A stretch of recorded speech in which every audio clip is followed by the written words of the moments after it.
Hello बच्चों, कैसे हो आप लोग। स्वागत है आप लोगों का हमारे यूट्यूब चैनल कॉन्सेप्ट सिग्मा में। मैं अनिल कुमार आज आपको पढ़ाऊंगा 12th क्लास की इकोनॉमिक्स। और 12th क्लास की इकोनॉमिक्स में जो कॉन्सेप्ट आज पढ़ाया जाएगा वो पढ़ाया जाएगा deficient demand and excess demand. क्या होता है deficient demand and excess demand? सुनिए, डेफिशिएंट डिमांड और एक्सेस डिमांड पढ़ने से पहले हम थोड़ा सा दो वर्ड्स के बारे में पढ़ेंगे जिसका नाम है फुल एम्प्लॉयमेंट इक्विलिब्रियम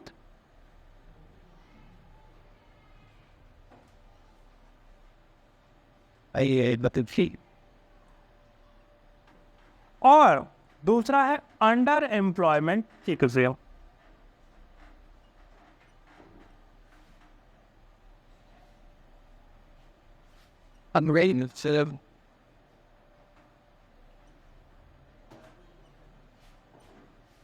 ये दोनों समझना बहुत जरूरी है, तभी जाके आपको डेफिशिएंट डिमांड और एक्सेस डिमांड समझ में आएगा।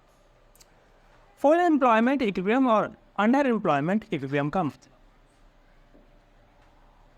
An economy will be in full employment equilibrium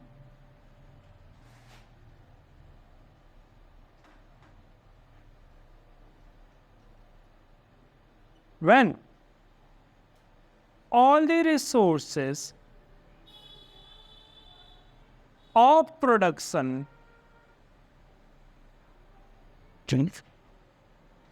have been used and there is no excess capacity in the economy.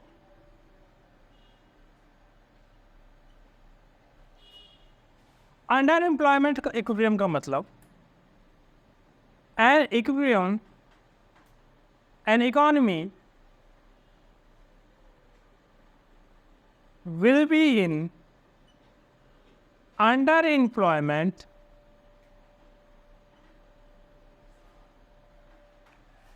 equilibrium when AS equal to AD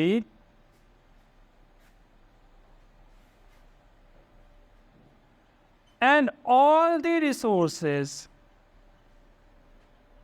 of production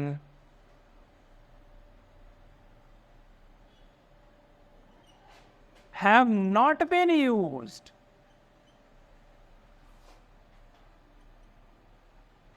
and there is excess capacity in the economy.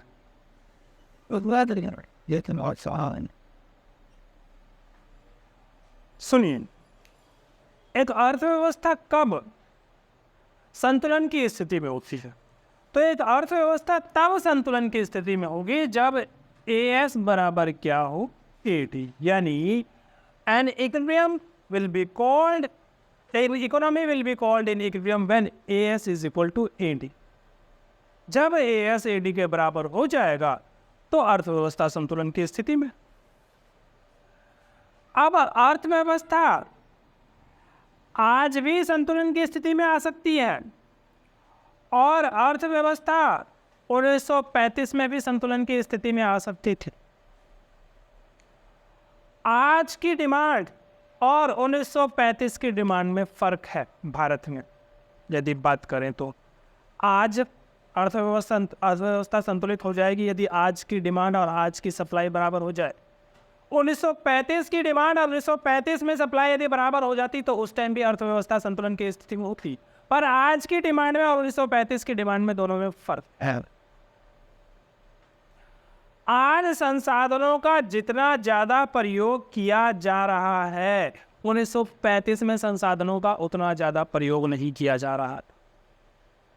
ठीक है, तो संसाधन यदि पूरी तरह से इस्तेमाल कर चुके हो आप and there is no excess capacity lying in the economy, अर्थव्यवस्था में अब और हमारी क्षमता ही नहीं है कि हम प्रोडक्शन कर पाए, हमारे पास जितने भी रिसोर्सेज थे हम सभी रिसोर्सेज का इस्तेमाल कर चुके हैं, फुल एम्प्लॉयमेंट की स्थिति है, यानी कि बेरोजगारी की स्थिति है ही नहीं।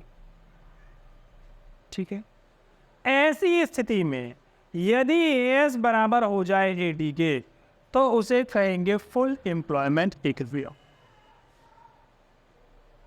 ठीक है, और अंडर एम्प्लॉयमेंट इक्विलिब्रियम तब कहलाएगा जब अर्थव्यवस्था में अभी भी संसाधन बचे हुए हैं इस्तेमाल करने के लिए, जिनका इस्तेमाल करके प्रोडक्शन को बढ़ाया जा सकता है। हमने अभी तक उसका इस्तेमाल नहीं किया है, उनका इस्तेमाल किया जा सकता है। यदि अर्थव्यवस्था में संसाधन अभी भी पड़े हुए हैं जिनका इस्तेमाल आप कर सकते हो उत्पादन बढ़ाने के लिए, ठीक है, पर आपने अभी तक इस्तेमाल नहीं किया। क्यों नहीं किया इस्तेमाल? क्योंकि डिमांड नहीं थी, डिमांड कम है और कम डिमांड को ही आपने पूरा कर दिया। तो जितनी डिमांड कम थी आपने कम को ही पूरा कर दिया, तो आपकी अर्थव्यवस्था जो है एएस बराबर एडी हो गई। पर कम डिमांड पे ही आपकी अर्थव्यवस्था चल रही। जैसे आपकी जरूरत मान के चलो, कोई व्यक्ति है जिसके 30,000 रुपये कमाता है, कोई व्यक्ति है जो 2 लाख रुपए कमाता है, तो कोई व्यक्ति अपना 30,000 में भी संतुष्ट हो सकता है ना। ठीक है, 30,000 काफ़ी, बहुत मस्त है। सुबह उठता हूँ, जाता हूँ नौकरी पे, 30,000 रुपये महीने के मिलते हैं, अपना किराया देता हूँ, खाना खर्चा, मस्त पहनता हूँ, मस्त रहता हूँ। वो उस स्थिति में भी संतुलन हो सकता है, बट हो सकता है कि उसकी कैपेसिटी और हो कमाने की, उसकी कैपेसिटी और हो कमाने की, और वो कमा नहीं रहा। यदि उसकी कैपेसिटी और है कमाने की, तो यानी कि उसके पास कैपेसिटी है जिसका उसने अभी तक इस्तेमाल नहीं किया, और वो कम में ही संतुलन है, यानी उसने अभी संसाधनों का पूरी तरह से इस्तेमाल नहीं किया। अर्थव्यवस्था में अभी भी, मतलब उसके पास अभी भी क्षमता बनी हुई है कि वो ज्यादा कमा सकता था। ऐसी स्थिति अंडर एम्प्लॉयमेंट इक्विलिब्रियम में होती है। An economy will be in underemployment equilibrium when AS equal to AD and all the resources of production have not been used and there is excess capacity in the economy। अर्थव्यवस्था में अभी भी अतिरिक्त क्षमता बनी हुई है जिसका इस्तेमाल करके और प्रोडक्शन किया जा सकता है। ठीक है, तो ऐसे स्थिति को कहेंगे आप अंडर एम्प्लॉयमेंट इक्विलिब्रियम।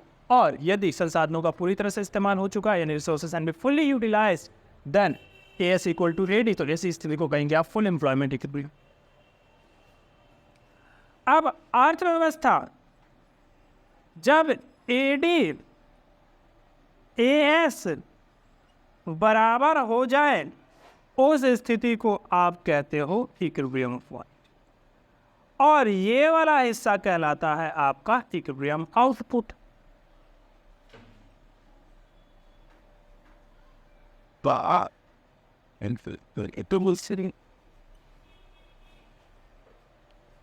ठीक है, अब सवाल ये उठता है कि ये जो एडी है ना, इस पे हम इक्विलिब्रियम तो हो गए, क्या ये एडी वही है कि हम संसाधनों का पूरी तरह से इस्तेमाल कर रहे हैं, या फिर एडी और बढ़ सकता था ताकि संसाधनों का और इस्तेमाल हो सके? यदि ये एडी अंडर एम्प्लॉयड है तो इसका मतलब कि आप अर्थव्यवस्था में संतुलन की स्थिति में तो हो, बट ये डिमांड कम है। इस डिमांड कम होने की वजह से आपकी जो ये एएस वाली लाइन है, ये जो प्रोडक्शन वाली लाइन है, इसमें आप यहीं पे संतुलित हो गए। आप और इनकम कमा सकते थे, यहाँ जा सकते थे, यहाँ जा सकते थे, यहाँ जा सकते थे, पर अर्थव्यवस्था में डिमांड ही नहीं है, इसी वजह से आप यहाँ नहीं गए, यहाँ नहीं गए, यहाँ नहीं। ठीक है, अर्थव्यवस्था में डिमांड बढ़ाई जा सकती है क्या? हाँ, अर्थव्यवस्था में डिमांड बढ़ाई जा सकती है, क्योंकि हमारे पास अभी भी एक्सेस कैपेसिटी बची हुई है, अभी तक सबको नौकरी नहीं मिली हुई है, अभी तक संसाधन हमारे पास एक्सेस पड़े हुए हैं। यदि संसाधन हमारे पास एक्सेस पड़े हुए हैं, फिर भी आप कम में ही क्यों संतुलित हो? बढ़ाओ, कितना बढ़ाएं? इतना बढ़ाओ, एडी को इतना बढ़ा दो, एडी को, कि आप उस संतुलन की स्थिति पे पहुंच जाओ जहां संसाधनों का पूर्ण प्रयोग हो चुका हो और उत्पादन पहले से ज्यादा हो जाए। ठीक है, तो आपको कितना और बढ़ाना चाहिए एडी? इतना और बढ़ाना चाहिए। अभी आप अल्प रोजगार की स्थिति में, अल्प रोजगार वाले संतुलन में हो, आपको पूर्ण रोजगार वाले संतुलन में जाना है तो एडी को बढ़ाना पड़ेगा। इन दोनों का जो गैप है ना, इसको कहा जाता है deflationary gap.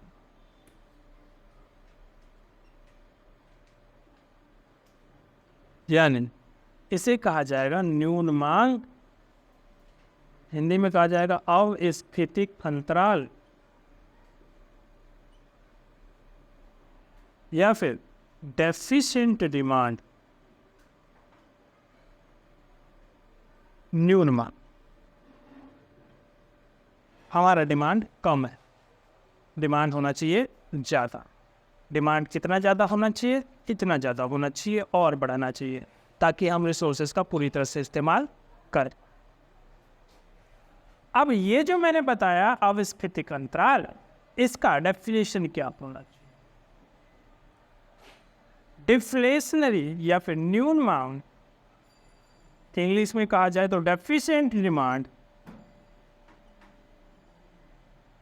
is the situation where economy is in equilibrium, underemployment equilibrium.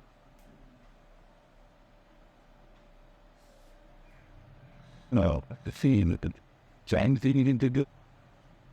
अर्थव्यवस्था अंडर एम्प्लॉयमेंट इक्विलिब्रियम में। It means AD is less than AS corresponding to full employment. There is excess capacity in the economy. अर्थव्यवस्था में access capacity बनी हुई है, as represented in the diagram.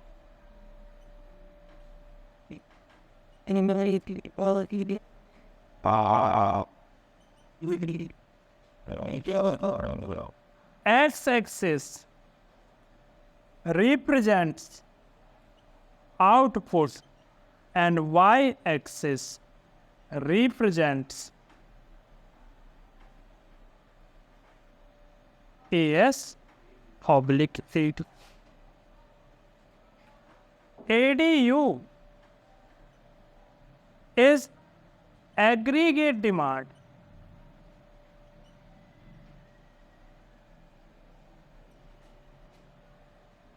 in underemployment.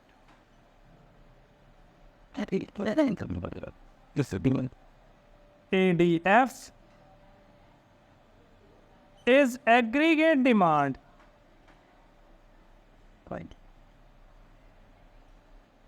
in full employment.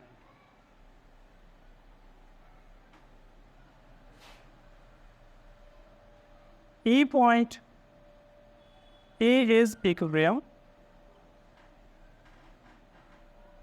in underemployment.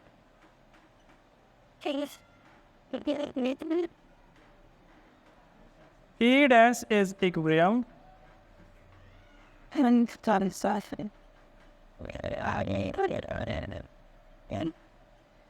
full employment.